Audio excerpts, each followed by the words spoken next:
Galactic Standard Date. Year 11356. Day 95. Sol Standard Date. 4th of the 7th, 3267. Bjorn smiled as the Azarian mess slopped out of his hands and onto the ground before he noticed a different life signature in his proximity map. He looked down to find a small bear with a shotgun staring at him in awe. "Hello there, my fluffy friend. Are you alright?" Ganton just stared, mouth agape, as the Guardian spoke his language and called him his fluffy friend? Yes, Guardian. I am unharmed." Bjorn raised an eyebrow.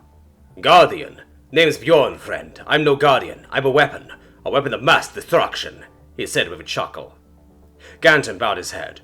"A fortuitous meeting, Bjorn the Great. My name is Ganton. You have saved me and my family. I will work to repay this life debt with all my power." Bjorn looked askance at Ganton. "Much as I like the title you've given me, you do not need to serve me in any capacity. I saved you by accident. I'm going to save a lot more of your kind by accident too. My goal is to destroy these assholes. You don't have to repay me for anything. These bastards are paying plenty." Ganton just bowed his head even lower. "I will still repay this debt if it's the last thing I do. Whether you deem it necessary or not, it would stain my honor otherwise." Bjorn sighed. "Fuck it, fine. We've got incoming, so I don't have time to argue. I'll see you on the other side," he said, as he pulled a massive hammer from his belt. The hammer started sparking wildly, with arcing lightning the second it was removed from the belt. A small group of 15 baby Azarians crested the tree line, and Ganton watched on in awe as Bjorn threw the hammer out at what had to have been a few hundred miles per hour. The group of Azarians tried to spread out and avoid the blow, but as soon as it reached the center of their formation, Bjorn flicked his wrist and the hammer flew off to the side like it had been struck by the hand of God. The hammer slammed straight through the first Azarian and grazed the second before sending an arc of lightning through the beast, causing it to convulse and fall from the sky. Another flick of the wrist and another dead Azarian. Ganton stared as the monsters that had destroyed their civilization with ease were now being summarily executed, as if they were nothing but helpless whelps. 9 of the original 15 had been killed before they even made it within striking distance of Bjorn. Bjorn braced his arm as the hammer came flying back to his hand with a loud clang. He used the momentum from the hammer to spin into a swing that cut across the 2 closest Azarians, splattering them across the trees. 5 of the 7 remaining lashed onto his mech and began to try cutting through with their barbed tentacles, sparking off the Basilian steel armor as they made tiny scratches. The belt made a harsh buzzing sound as electricity arched across the body of the mech, frying the 5 Azarians all at once. The 2 remaining ripped a tree out of the ground and hurled it at Bjorn, knocking him over as he was taken by surprise. Bjorn laughed heartily as he was thrown bodily off to the side by the tree. "So, you can use different attacks. This might actually be a challenge," he said, as he tossed the tree off of himself and began to stand. One Azarian had gone above him with another tree, while the other charged at him from the front, screeching like a banshee. Bjorn smiled as he swung the hammer down onto the charging Azarian, leaving it as little more than a puddle of gore. As he did so, the Azarian above dropped his tree. Bjorn activated the forearm-mounted Hell Saber, letting the blade of energy rest over his head. The tree fell onto the Hell Saber and split straight down the middle, going around Bjorn in flames and stabbing into the ground. Bjorn smiled and tossed the hammer into the Azarian's face.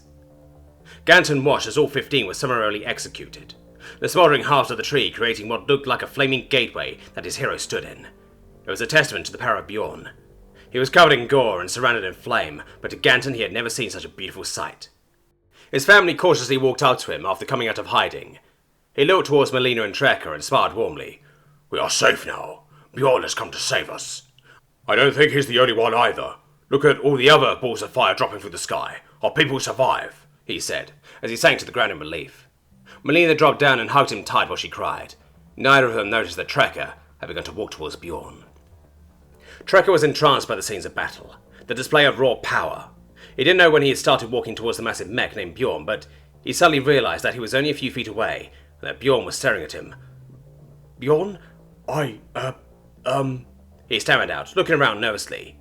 Bjorn kneeled to get closer to Trekker. "Vad, boy, speak." Trekker closed his eyes, got his breathing under control, and clenched his fists. I want to be strong. I want to protect my family. You are strong. Teach me, please." Bjorn cupped his chin in thought out of habit. "You've got spunk, kid. I'll give you that. Tell you what, I will fab up a gun that you can use to protect your family. I'll also give you a quantum communicator. I will contact you when this world is cleansed of the Azarian filth. Once I contact you, we can see if you still want to learn how to fight. I have no qualms about taking a bear under my wing." Trekker's eyes lit up with hope, and Bjorn noticed a fire of determination behind his eyes too. Trekker nodded his head feverishly as Bjorn opened his mech and clambered out. The three USA stared in disbelief at the mangy and dangerous-looking man. Bjorn reached into a small container and slowly pulled out a gun that was far too large to have been in that container, as well as a small box. Bjorn walked over, holding the gun that was as big as Garton, and he knelt to meet the boy face to face. Take this magnetic accelerator. It's a fully automatic LMG, so it can be fired pretty rapidly for what it shoots. You also won't feel any recoil. It is made of aerogel for the most part. The heaviest part is the capacitor, but you should be able to handle it. I would recommend using the bipod or resting it on something though. It will take this thing about 3 to 4 well-placed headshots to drop one of those baby Azarians over there, but you can kill it with this. He handed the gun over to Trekker, and held out the box. This is your ammunition. I fabbed up a little holoviewer so you can get a tutorial of the use of the weapon and how to load these bullets. You've got 3,000 rounds in there, he said, as he handed over the box of ammunition. If you're a bad shot, then it'll take around 50 to kill a baby Azarian. It's light, so we don't use these anymore.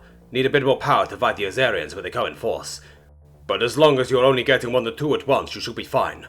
Good luck, Fluffy. May Basilisk guide your way, he said, as he climbed back into his mech, tossed the communicator, and turned away. Bjorn broke into a full sprint, barreling over the trees as he headed towards the nearest city. Munin, how long until we can get an accurate reading of the life signs in the city? Munin chimed out. 2.5 minutes, approximately, until our scanners reach the assumed borders of the city. 4 minutes until we have full scan range into the city. At the 3-minute marker, I will highlight possible targets of import. Bjorn smiled. Thanks, buddy. I really hope we make it in time. The bears made a good impression. I want to save them all. In the dark depths of a rogue planet, green energies pulsed through ancient runes of power. The chant was complete. The dead world awoke. The core, still cold and dead, began to warm as the energies brought something to it. Something more. The planet was no longer dead. It was conscious. The planet felt the beings that had brought it to life. The beings whispered to it. They whispered its name. Thanatos.